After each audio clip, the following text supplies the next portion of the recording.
안녕하세요. 저는 내년 봄 결혼을 앞두고 있는 30대 예비 신부입니다.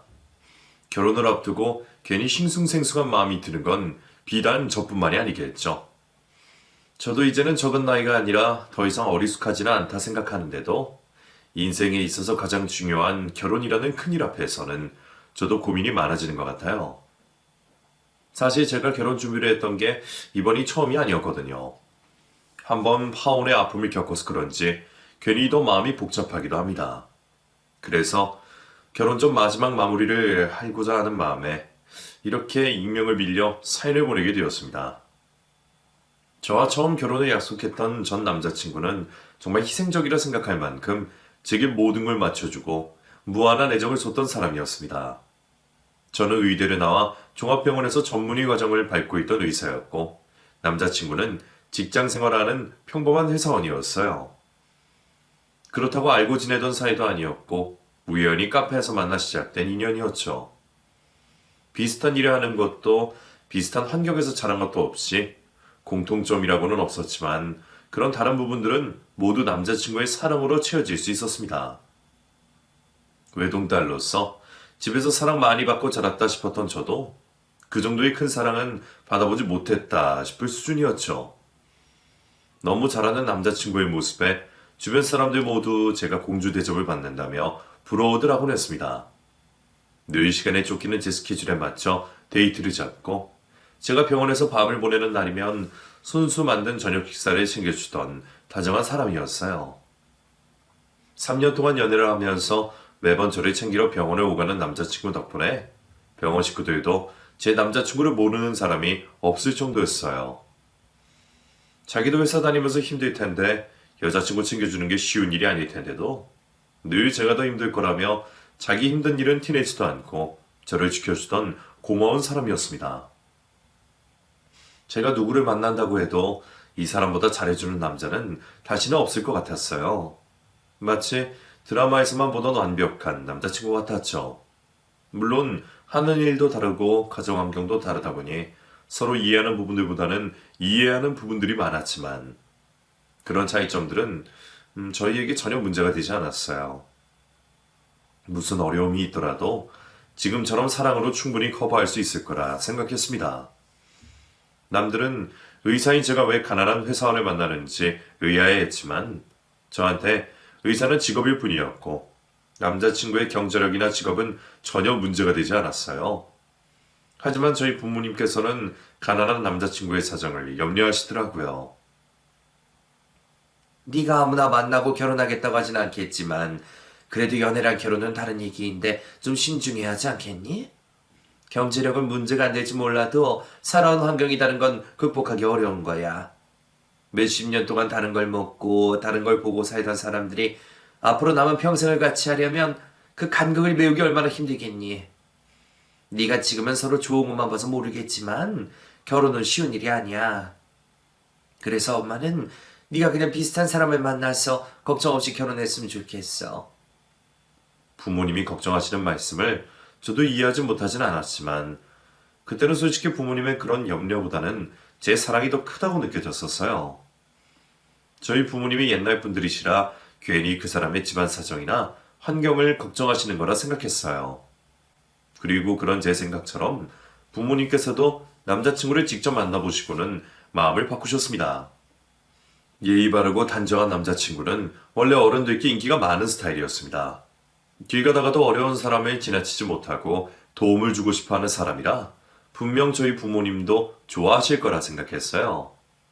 아니나 다를까 부모님도 남자친구를 무척 마음에 들어 하셨습니다. 가난한 집안 환경이 유일한 흠이라고 하실 정도로 남자친구의 사정 말고는 다 괜찮다고 하시더라고요. 그러게. 네 말처럼 괜찮은 청년 같구나. 대화의 깊이도 있고 사람이 다정하고 마음 씀씀이가 좋은 게 보이네. 네가 왜 결혼하고 싶어 하는지 알겠어. 거봐. 내가 준혁 씨 좋은 사람이라고 말했잖아요. 집안 환경이야 그 사람이 어쩔 수 있는 것도 아니고 나는 우리가 충분히 서로 맞춰갈 수 있다고 생각해요.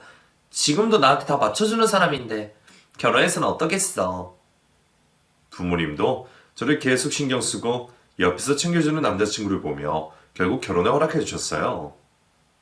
그리고 그 후로 저도 예비 시어머니를 뵙게 되었습니다.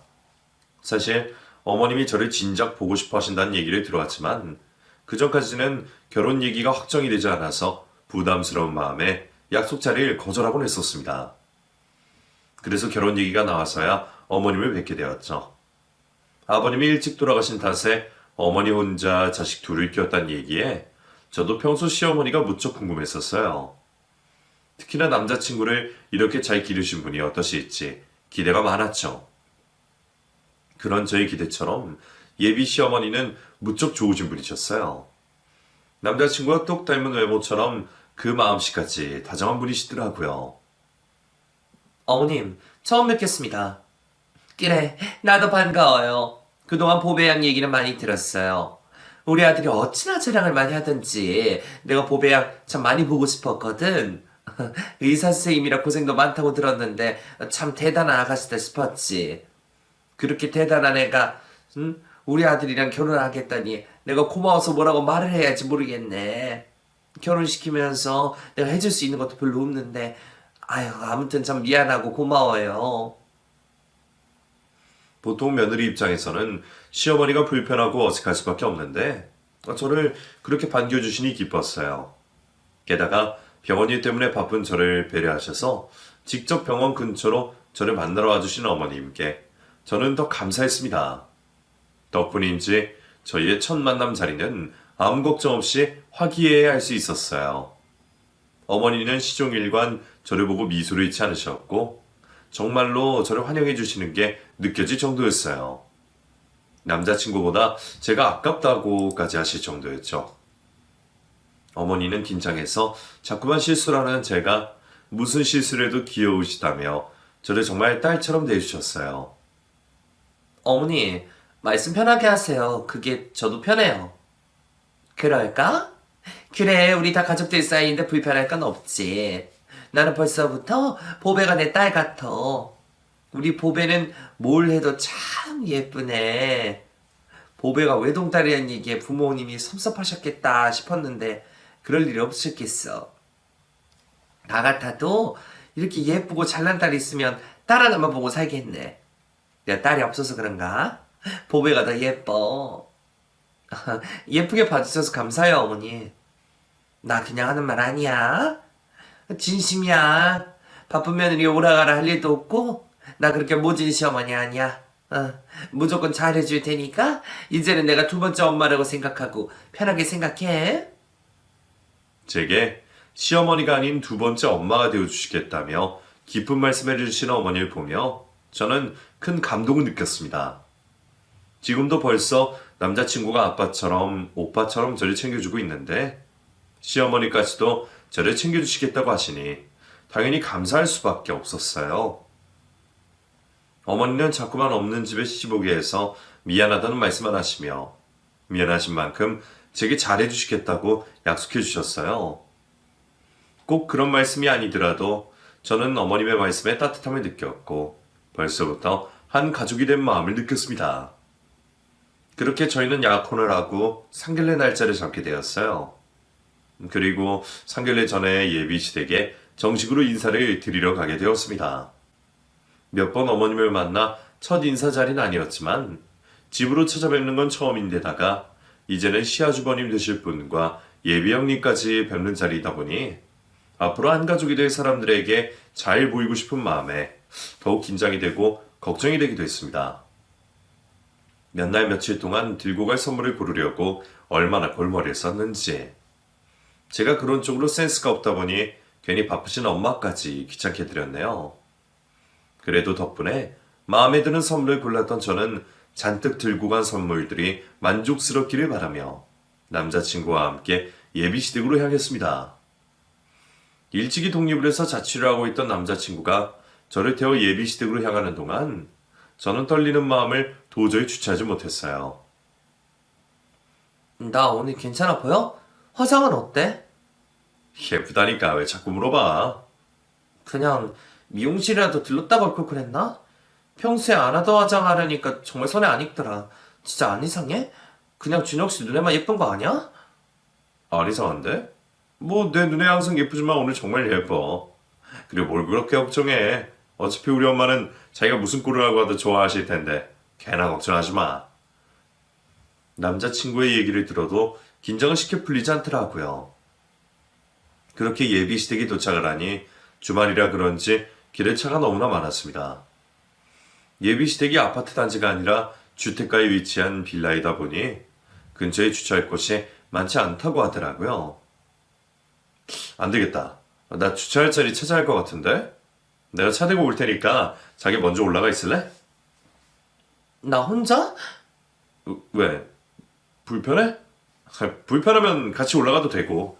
근데 멀리 가야 할지도 모르니까 자기는 여기서 기다리는 게 좋겠어. 한참 걸어와야 할지도 모르거든. 미안해. 우리 집이 이래서. 아니야. 그럼 그냥 나 먼저 올라갈게. 천천히 주차하고 와. 혼자 예비시댁으로 올라가려니 불편했던 게 사실이었지만 부모님 집에 주차할 자리도 제대로 없다며 저를 보고 민망해하는 남자친구의 반응에 저는 애써 불편한 마음을 숨길 수밖에 없었습니다. 기다리겠다고 하면 더 미안해할 게 뻔한 남자친구를 떠올리며 저는 혼자 올라가겠다고 했죠. 그렇게 남자친구는 주차할 자리를 찾아 떠나고 저는 빌라 건물로 올라가게 되었습니다. 엘리베이터 없는 6층짜리 작은 빌라에 제일 높은 6층 집을 찾아 저는 구두 신은발을 조심스럽게 걸어 올라가고 있었어요. 그런데 4층에서부터 무슨 소리가 들리더라고요. 너 진짜 이따위로 할 거야? 누가 누군가에게 화를 내고 소리를 지르는 듯한 소리에 저는 조용한 걸음을 더욱 조심스러워할 수밖에 없었습니다. 빌라라서 그런 건지 문이라도 열고 있는 건지 쩌렁쩌렁한 소리에 대체 누가 이렇게 큰 소리 내나 싶어 괜히 겁을 먹을 정도였어요. 그런데 6층으로 가까이 올라갔더니 그 소리가 다름 아닌 저희 예비시댁에서 나는 소리라는 걸 알게 되었습니다. 음식 준비 중이시라 환기 때문인지 현관문을 살짝 열어두셨더라고요. 그 집 안에서 새어나오는 고함 소리에 저는 걸음을 멈춰 세울 수밖에 없었습니다. 내가 오늘 중요한 날이라고 제대로 하라고 했어? 안 했어? 실수하지 말라고 몇 번을 말했어 내가? 너는 대체 뭐 하나 내 마음에 들게 하는 게 없니? 이거 이따위로 해서 어떻게 할 거야 진짜? 죄송해요 어머니. 제발요. 제가 잘못했어요. 한바탕 난리가 난 듯한 말소리에 저는 자연스럽게 열린 문틈 사이로 집안을 들여다볼 수밖에 없었습니다. 인사를 드리러 가는 자리에 예비시댁 문틈을 엿보는 게 예의가 아니라는 걸 알면서도 그 소리 듣고도 덥석 문을 두드릴 수 없겠더라고요. 어쩔 수 없이 도둑처럼 집안 풍경을 엿보던 저는 너무나 충격적인 모습에 놀랄 수밖에 없었습니다. 좁은 거실 안에서 화를 내며 소리 지르는 시어머니 앞으로 누군가 무릎을 꿇어 앉아 있더라고요. 시어머니 말고 다른 시댁 식구들은 뵌 적은 없지만 남자친구의 형님네가 시댁에서 지낸다는 걸 알고 있던 저는 그분이 제 예비 형님이라는 것을 알아차릴 수밖에 없었습니다. 앞치마를 두른 채로 시어머니 앞에 무릎 꿇고 앉아 혼이 나고 있는 예비 형님의 모습에 저는 이게 무슨 일인가 어리둥절할 수밖에 없었어요. 예비 형님이 실수를 했다며 혼을 내시는 예비 시어머니의 모습이 저는 너무 낯설기만 했습니다. 그 모습이 제가 알고 있는 어머니의 모습과 사뭇 달라 보였거든요. 제게는 너무나 다정하시고 인품 넘치시던 어머니께서 그렇게나 화를 내시는 것이 믿어지지도 않았지만 재벌들 갑질 뉴스에서나 보던 것처럼 사람을 무릎 꿇리고 계신 모습이 무엇보다 놀라웠어요. 예비 형님께서 대체 무슨 큰 실수를 했기에 어머니가 이렇게 화를 내시는지 몰라도 그 모습이 마치 대역죄인이라도 된 것 같아 보였습니다. 음식해야 할 내가 얼굴에 뭘 찍어 바른 거야? 집에 손님이 오는데 왜 네가 단장을 하고 난리야? 너는 네가 우리 집 식구라 되는 줄 알고 이러는 거니? 네가 뭔가 착각하나 본데 너는 우리 집 식모일 뿐이야. 식모는 일이나 잘하면 그만이라고. 놀란 것도 잠시. 순간 저는 제 귀로 들은 말을 의심할 수밖에 없었습니다. 며느리에게 식모라느니 식구가 아니라느니 하는 말을 하시다니. 어머니가 그런 말을 하신다는 게 저는 너무 놀라 말문이 막혔습니다. 제가 시어머니를 아직 잘 아는 건 아니지만 제게 그동안 보여주신 모습들로는 그런 모습은 전혀 상상도 할 수 없었거든요. 어떻게 사람에게, 그것도 며느리에게 그런 말씀을 하시는지 앞뒤 사정을 모르고 듣더라도 너무하다 싶을 수밖에 없었죠. 그 생각이 저 혼자만의 생각이 아니었던 건지 언제부터 계셨는지 모를 옆집 이웃마저 저와 같은 마음이시더라고요. 아우, 그 집 또 난리네. 아주 조용하게 지나가는 날이 없어. 혹시 이런 일이 자주 있나요? 자주뿐이야. 거의 매일 그러지. 저 집 며느리 내가 봐도 불쌍해 죽겠어. 착하고 야무진 며느리 나무랄 데가 어디 있다고 매번 타박을 하는지. 진짜 너무하다 싶지. 오죽하면 몇 번은 내가 말린 적도 있다니까. 그때마다 남의 집 일에 관여하지 말라고 얼마나 성질을 부리는지. 몇 번 그러고 나서 나도 그냥 가만히 있는 거야. 하여간 이 집 아줌마 성격만 늦어고 못돼가지고 동네 사람들도 두 손 두 배 다 들었을걸? 남도 아니고 며느리한테 저런 거 보면 말 다 있지 뭐. 제가 이 집에 새로 들어올 며느리라는 걸 아시는지 몰라도 가감없이 그런 얘기를 해주시는 옆집 아주머니의 말씀에 저는 깜짝 놀랄 수밖에 없었습니다. 이런 일이 처음도 아니고 지겨울 만큼 여러 번이었다니. 대체 제가 알던 어머니의 이런 어머니의 모습 중 어떤 모습이 진짜일지 의심이 들기 시작했어요. 솔직히 심정으로는 당장이라도 그 자리에 뒤돌아 나가고 싶었지만 혹시나 내가 모르는 다른 사정이 있을까 싶은 생각에 저는 결국 조금 더 시댁을 알아볼 수밖에 없었습니다. 제 결혼이 결린 일이었기에 몰래 엿듣고 주워듣는 것보다는 직접 제 눈으로 확인을 해야겠다 싶었거든요. 그래서 저는 아무것도 보고 듣지 못한 것처럼 티를 내지 않고 현관문을 두드리며 안으로 들어갔습니다. 제가 들어오는 소리에 놀란 시어머니가 금세 형님을 주방으로 보내시며 아무렇지 않은 척을 하셨죠. 어머니, 저 왔어요. 어머, 길이 막혀서 늦는다더니 도착했구나?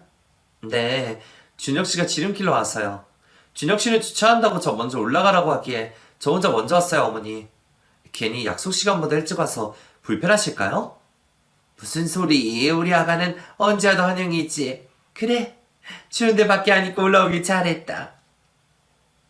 조금 전에 그 난리통은 잊지도 않았던 것처럼 아무렇지 않게 저를 대하시는 어머니를 보며 저는 점점 더 혼란스러울 수밖에 없었습니다. 심지어 어머니는 제가 6층 높이를 걸어 올라오느라 힘들었겠다며 저를 소파에 앉히고 제 다리까지 주물러 주시더라고요. 근데 여기가 엘리베이터가 없어서 불편했지. 어휴, 내가 정말 속상하다. 하루 종일 돌아다니면서 환자 보느라 고생하는 애가 쉬는 날 6층 계단에 그냥 올라왔으니 이거 미안해서 어떡하니. 내가 다리를 좀 주물러 주마. 아니에요. 어머니 저 정말 괜찮아요. 아니야. 내가 처음부터 꼭 한번 이렇게 해주고 싶었어. 네가 매일 얼마나 고생이 많니. 따뜻한 손길로 제 다리를 만져주시는 어머니의 모습은 정말 다정해 보였었어요. 저를 위해 걱정해 주시고 챙겨주시고 이런 모습들이 여태 제가 보던 시어머니 모습이었기에 저는 좀 전의 일이 더욱 혼란스러울 수밖에 없었습니다. 사람이 연기를 해도 이렇게 잘할 수는 없을 것 같은데 말이에요. 그래서 저는 우선 조금 더 상황을 지켜보며 분위기를 파악해보려 했습니다. 그리고 예비 형님의 모습을 더욱 유심히 지켜볼 수밖에 없었죠. 저를 위해 식사를 준비하시는지 주방에서 혼자 바빠 보이는 형님의 뒷모습에 저는 아까의 모습이 떠올라 자꾸 신경이 쓰였어요. 대체 뭐 때문에 그렇게 혼이 나셔야 했을지 혹시 나 때문은 아닐까 싶어 괜히 죄송스럽기도 했습니다. 애초에 제가 온다고 형님께서 식사 준비를 하시는 걸 보니 괜히 집으로 인사를 드리러 왔나 싶기도 하더라고요. 이럴 줄 알았으면 그냥 밖에서 외식하며 제가 식사나 대접할 것을. 저는 제가 이렇게 부담스럽고 불편한 자리에 있게 될 줄은 몰랐습니다. 하지만 그런 모습이 이상인 건지 뒤늦게 올라온 남자친구나 예비 아주버니까지도 주방에 계시는 형님을 신경 쓰지 않더라고요. 괜히 눈치 보였던 제가 그런 형님을 도우려다가 괜히 시어머니께 붙들리기만 했죠. 제가 형님을 좀 도와드려야 하지 않을까요? 형님 혼자 하시는 게 죄송해서요. 너는 손님으로 왔는데 뭐 그런 걸 신경 쓰니? 그럴 것 없다. 그리고 어차피 이제 다 했어. 국만 때문에 식사 준비 끝나니까 마음 쓰지 마라. 그래도 저 때문에 괜히 고생하시는 것 같은데. 아니야, 쟤는 별로 한 것도 없어. 음식 준비는 내가 다 해놨는데 뭘. 그렇지, 큰애야? 예? 예, 다 됐어요, 어머니. 이제 상 차릴게요. 제가 몇 마디 더 거들었다가는 괜히 더 분위기가 이상해질까 싶은 생각에 저는 이도저도 못하고 불편한 마음을 애써 숨길 수밖에 없었습니다. 다행히 금방 식사 자리가 준비되었고 저희는 좁은 거실에 밥상을 펴놓고 다른 식구들과 둘러앉아 식사를 하게 되었어요. 아가 미안하다. 자식이 불편하지. 예쁜 옷 입고 왔는데 구겨지는 건 아닌지 모르겠구나. 아니에요. 저는 괜찮아요, 어머니. 아휴, 집이 좁아서 식탁 들 곳이 없어서 우린 이렇게 먹어. 그래도 너 온다고 아가 좋아하는 거 많이 차렸으니까 이것저것 먹어봐라. 자, 그럼 얼른 식사하자. 밥상 위에는 제가 좋아하는 음식들로 가득이었지만 불편한 식사 자리에 저는 도통 어디에 손을 뻗어야 할지 알 수 없었습니다. 새로 식구들 사람들과 밥을 먹고 처음 방문하는 시댁에서 식사가 불편할 만도 했지만 그런 게 문제가 아니었어요. 익숙하지 않은 좌식 밥상과 좁은 거실은 신경도 쓰지 않을 정도로 전혀 불편하지 않았지만 다른 식구들이 다들 식사를 시작했는데도 제대로 밥 한 술 뜨지 못한 형님을 보는 것이 너무 괴로웠습니다. 다른 식구들이 식사를 하는 동안 형님은 혼자 무척 바빠 보이셨습니다. 상에 앉자마자 다시 일어나 아주버님이 들이 물을 떠오셔야 했고 두 번째로 다시 앉았을 때는 어머니가 시키셔서 며칠 전 새로 담근 열무김치를 가져오셔야 했어요. 그리고 겨우 드시려나 할 때는 벌써 밥을 절반쯤 먹은 애비 아주버님이 국을 달라 하시더라고요. 여보, 나 국 좀 더 줘. 건더기 많이. 너는 한 번 일할 때 좀 그득부지. 뭐 그런 걸 아낀다고 조금 더 써? 손님까지 왔는데, 어? 아끼지 말고 내놓지 그랬니? 죄송해요, 어머니. 어머니도 국 더 드릴까요? 나는 됐고, 세약 하나 좀 더 챙겨줘라. 아니요, 저는 괜찮아요. 저는 충분히 많아요. 그러게, 세약 하나는 왜 이렇게 못 먹니? 밥이 그대로 있네. 왜, 음식들이 입에 안 맞니? 아니요, 음식은 다 맛있어요. 잘 먹고 있어요. 근데 형님도 좀 편히 드시면 좋을 텐데. 저는 신경 쓰지 말고 많이 드세요. 그래, 네가 얘까지 신경 쓸 거 없어. 얘는 우리 식구인데 알아서 하는 거고 너 손님이잖니. 그래도 다 같이 식사하시는 게 좋을 것 같은데. 형님이 바쁘시니까 좀 불편해서요. 아, 저는 정말 괜찮아요. 안 그래도 음식하면서 자꾸 주워 먹었더니 배가 안 고프네요. 손님이 많이 드셔야죠.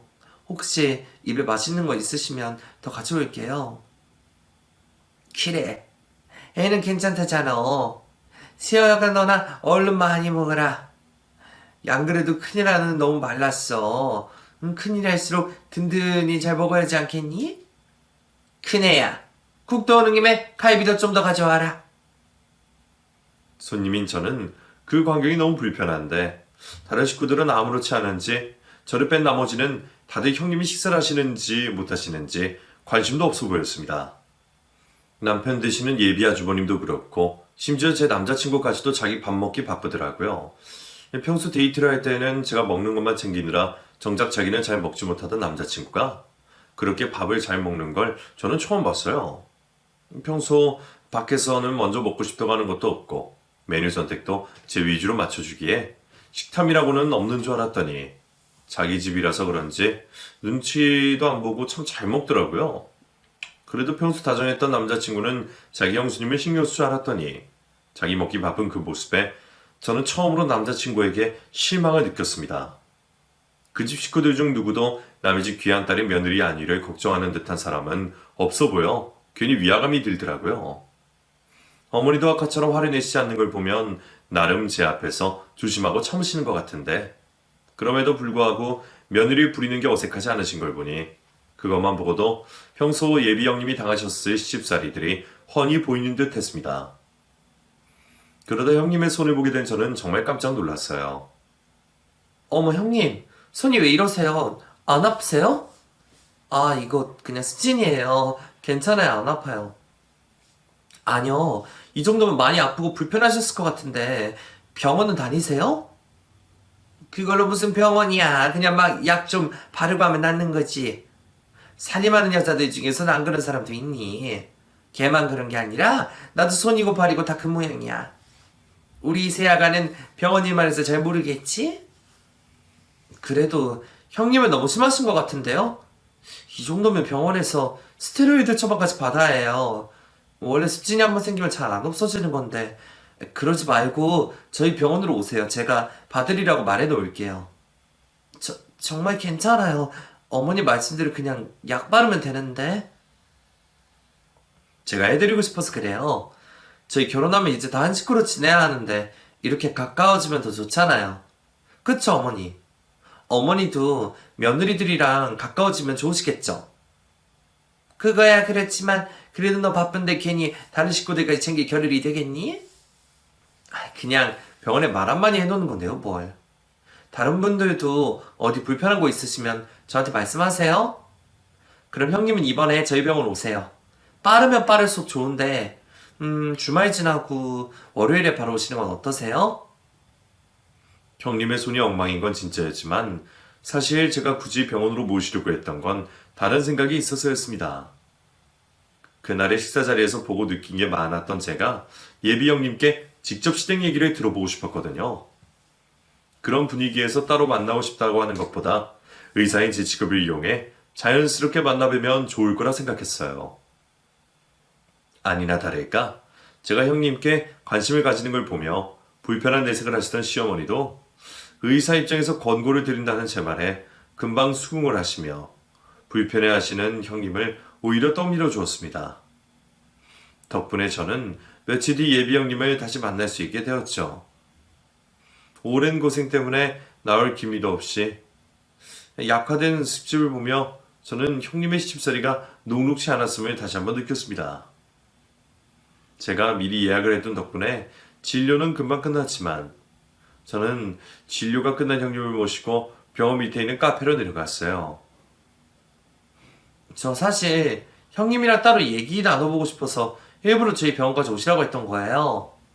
따로 뵙고 싶다고 하면 불편하실 것 같기도 하고 괜히 어머니 눈치도 볼 것 같아서요. 그러니까 오늘 만남은 저희 둘만의 비밀로 해요. 제 말뜻을 금방 알아들으신 형님은 짐짓 놀라신 표정이었어요. 아무래도 제가 형님께 뭘 궁금해할지 예상을 했거든요. 저 사실 그날 들어가기 전에 어머니가 고함 지르시는 거 봤어요. 형님한테 말씀하시는 것도 다 들었고요. 아, 그래요? 다 들었어요? 네, 어머니가 형님대로 식모로 하느니 하시는 것까지 전부요. 미안해요. 괜히 나 때문에 보배씨 불편하게 만들었네요. 제가 실수해서 어머니가 화가 나셔서 그러신 거니까 너무 신경 쓰지 말아요. 다 제 탓이에요. 글쎄요. 옆집 이웃분까지 나오셔서 혈을 차시던데 그런 일이 한두 번이 아니었던 거죠. 솔직하게 말씀해 주세요. 제 앞에서까지 사과를 하며 모두 본인 탓이라 말하는 형님이 저는 참 안쓰럽게 느껴졌습니다. 순하고 착하신 분이 왜 그런 취급을 당하셔야 하는지 이해가 되지 않더라고요. 처음에는 입을 열지 않으려 하시던 형님께서도 계속된 저의 물음에 결국 얘기를 털어놓으셨어요. 사실 어머니가 저를 예뻐하진 않으세요. 고아에 가진 것 없이 시집와서 돈도 안 벌고 살림만 하고 있으니까요. 그럼 살림이라도 잘해야 할 텐데 제가 부모님 없어 배운 게 없으니 어머니가 불만이 많으실 만도 하시죠. 그렇다고 사람을 그렇게 취급하면 되나요? 그건 그래요. 나도 가끔은 너무하시다 싶지만 내 처지가 그런 걸 어떻게 했어요. 나는 뭐 그냥 그런 게 익숙하고 참을만 한데 보배씨가 보기에는 많이 놀랐겠어요. 그래도 어머니가 보배씨한테는 안 그러실 거예요. 나랑 달리 보배씨는 귀한 사람이잖아요. 어머니가 보배씨랑 도련님 만나는 얘기 들으시고 정말 좋아하셨어요. 이제야 집안 이렇게 며느리 들어온다고 참 기뻐하시더라고요. 제가 결혼하겠다고 했을 때랑은 천지 차이였죠. 섭섭하지 않았다고 하면 거짓말이지만 아무리 똑같은 며느리라 그래도 보배 씨랑 나랑은 다르니까 이해해요, 저도. 부모님이 일찍 돌아가셔서 의지할 친정도 식구도 없다는 형님은 그런 이유로 너무 모진 시집살이를 당하셨던 듯 했습니다. 제가 잠시 봤던 시어머니의 행동들이 일상이다시피 했었는지 형님은 이미 그런 일들에 내성이 생긴 듯 더 이상 크게 상처를 받지도 않으시는 듯 했어요. 지켜만 봤던 제3자인 저도 그 광경에 트라우마가 생길 정도였는데 그동안 사람이 얼마나 시달리고 당했으면 그런 행패가 아무렇지 않을 수가 있나 싶더라고요. 그런 형님의 얘기를 듣게 된 저는 예비 형님을 향한 안타까움과 동정, 그리고 그런 지방과 엮이게 된 제 신세에 대해 마음이 복잡해졌습니다. 그렇게 형님 되실 분께 모든 이야기를 듣게 된 저는 혼자 생각을 정리해 갔습니다. 내가 과연 그런 집에 시집을 가서 버틸 수 있을지, 형님 말씀처럼 어머니가 나한테는 안 그러실 테니 참아야 할지, 제가 어떤 행동을 취해야 맞는 건지 결정하기 어렵더라고요. 시어머니를 생각하면 괜히 제 발로 그런 집에 시집을 가는 게 바보 같은 행동이겠지만 남자친구만 생각하면 쉽게 파혼을 생각할 수는 없었습니다. 그렇게 한참 고민하던 저는 어떤 결정을 내리던 결혼 문제는 저 혼자 생각할 일이 아니다 싶은 생각에 결국 남자친구에게 이 일을 꺼내기로 했습니다. 자기 집안 일이기에 어떻게 받아들일지 걱정하던 저는 조심스럽게 형님의 시집살이에 대한 이야기를 꺼냈습니다. 사실 그때까지만 해도 저는 시댁에서 독립해서 따로 사는 남자친구가 평소 자기 형수님의 사정을 잘 알고 있지는 못했을 거라 생각했어요. 그런데 제가 형님과 어머니의 얘기를 꺼내자마자 남자친구는 단번에 제가 할 말을 알아듣더라고요. 나 솔직히 저번에 좀 놀랐어. 나는 어머니가 나를 딸처럼 대해주시겠다고 하셔서 굉장히 다정하고 따뜻한 분이실 거라 생각했는데 형님께 하던 행동들은 내가 알던 어머니랑 너무 다른 것 같더라. 그게 사실 영수는 엄마가 좀 그래. 원래 엄마가 형이 결혼할 때 굉장히 반대를 많이 하셨거든. 형이 지금은 별 볼 일 없지만 그래도 좋은 대학 나와서 고시 준비까지 했던 사람인데 고졸에 고아인 형수를 데려오니까 싫으셨겠지? 가뜩이나 고생 많이 하시고 자식들 키우신 분이셔서 엄마가 며느리 욕심이 꽤 있으셨거든. 근데 그때는 형이 엄마 속도 모르고 고집을 많이 부렸어. 끝까지 결혼하겠다고 엄마가 참 많이 싸웠거든. 그것 때문에 엄마는 형수들 더 싫어하게 되고 좀 복잡한 사정이야. 게다가 오래 같이 살기도 했고 편해서 그런 것도 더 있겠지.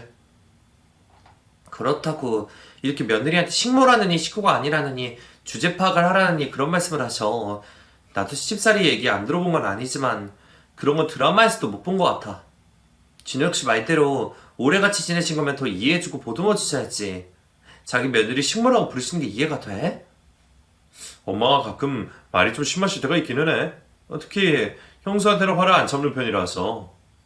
그래도 자기는 걱정할 거 없어. 형수랑 자긴 다르잖아. 어?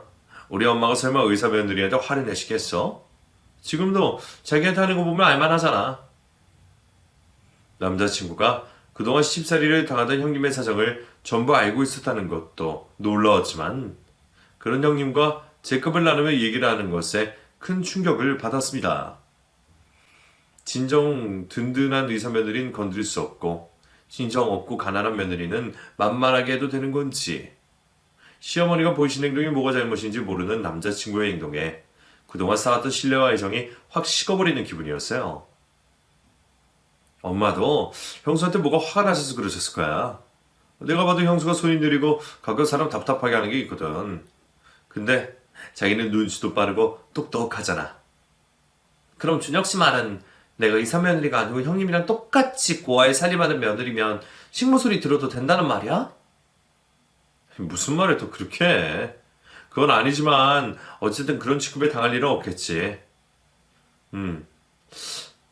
제가 남자친구를 좋아하고 결혼까지 생각했던 것은 사람 사이에 위아래 두지 않고 저를 아껴주는 모습 때문이었는데 사실 그 사람이 좋아한 게 나라는 사람 자체가 아니라 의사란 나였을까 싶은 생각이 그때 처음으로 들더군요.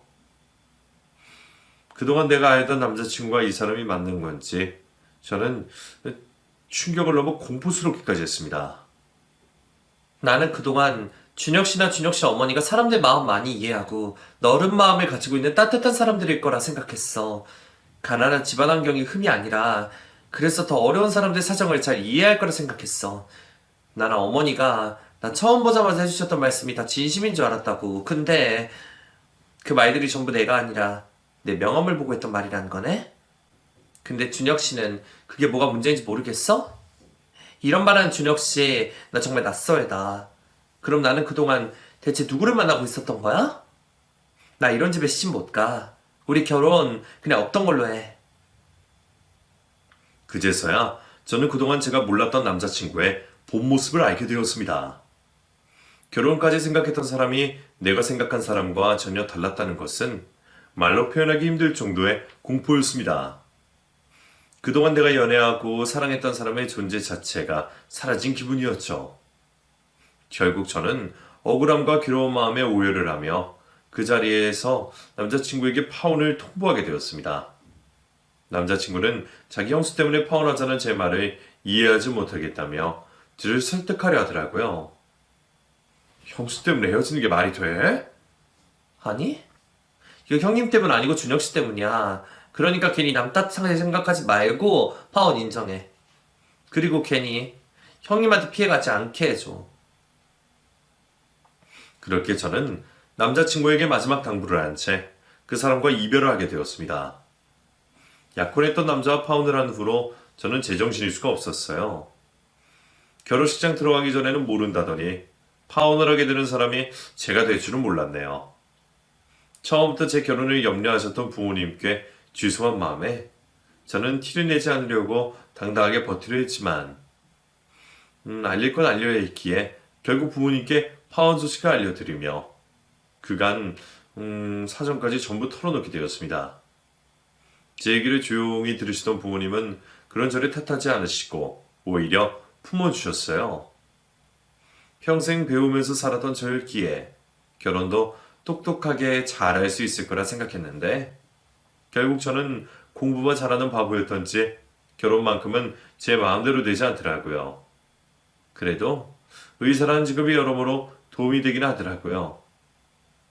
매일 정신없이 바쁜 일상 덕분에 저는 힘들 새도 없이 그 시기를 무사히 잘 넘어갈 수 있었거든요. 다만 이후로도 몇 번이나 전 남자친구에서 연락이 왔지만 제 성격을 잘 알아서 그런지 무턱대고 찾아오진 않더라고요. 덕분에 저는 금방 그 친구를 잊을 수 있었고 1년이 지나서는 아무렇지 않게 소개팅 자리도 나가게 되었어요. 솔직히 약혼까지 했다 파혼을 한 마당에 결혼 생각이 금방 들진 않았지만 제 인연이 그 사람이 마지막일 거라는 생각은 안 했어요. 그 사람은 제 짝이 아니었을 뿐 파혼이 제 잘못이 아니라고 생각하며 언제 어디서든 제 짝이 나타날 거라 생각했죠. 그리고 저는 결국 그런 사람을 만나게 되었습니다. 우연히 지인의 소개로 같은 의사를 만나게 되었는데 아무 기대 없이 나갔던 그 자리에서 지금의 예비 신랑을 만나게 되었거든요. 같은 의사라서 재미도 없고 무뚝뚝할 줄 알았더니 너무 유머러스하고 다정한 그 사람에게 저는 첫눈에 반했습니다. 같은 직업과 비슷한 환경에서 자란 공통점 덕분인지 저희는 마치 오랫동안 알고 지낸 단짝 친구처럼 금방 가까워질 수 있었고 덕분에 만난 지 1년 만에 결혼을 결심하게 되었습니다. 저희 둘 다 늦은 나이에 결혼을 하게 되어 마음이 급하기도 했지만 그만큼 진심 있기도 했거든요. 그래도 한번 실패를 경험해봐서 그런지 이번에는 저도 확신이 있어요. 그 사람과 함께라면 다른 걱정 없이 행복하게 잘 지낼 수 있을 것 같습니다. 그래서 벌써부터 내년 봄에 있을 결혼이 기다려지네요. 그럼 여러분들도 저희 새 출발을 응원해 주시길 바라며 이야기를 마치겠습니다. 감사합니다.